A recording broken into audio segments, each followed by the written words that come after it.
เสเวทนาซอยวอยคือมาเงางอยเป็นหยังได้คนงามอายเห็นน้องเศร้าน้ำตาออกอายเลยห้องไต่ถามปกติน้องนั้นเบิกบานยิ้มแจ่มใส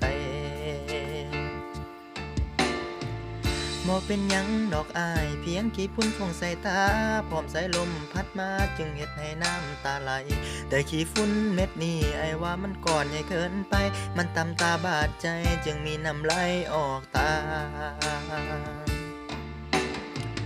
บอกไอ้มาเบิ่งหน้าไผว่าหักอกน้องจึงห้องให้เศร้ามองแม่นไผน้องบอกไอ้มา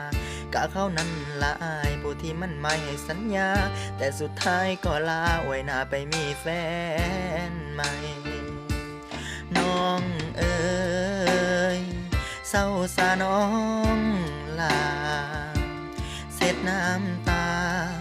ห้วยหน้าขึ้นมาอายเอ๋ยน้องนี่เจ็บปางตายแต่คมใจไว้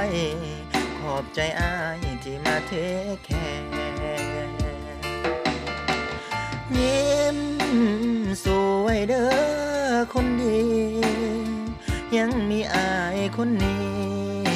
ที่คอยเคียงข้างดูแลขอบใจที่อายนั้นยืนหักแท้คอยเซ็ดน้ำตาคนแพ้กลัวแพ้ใจให้น้องคนนี้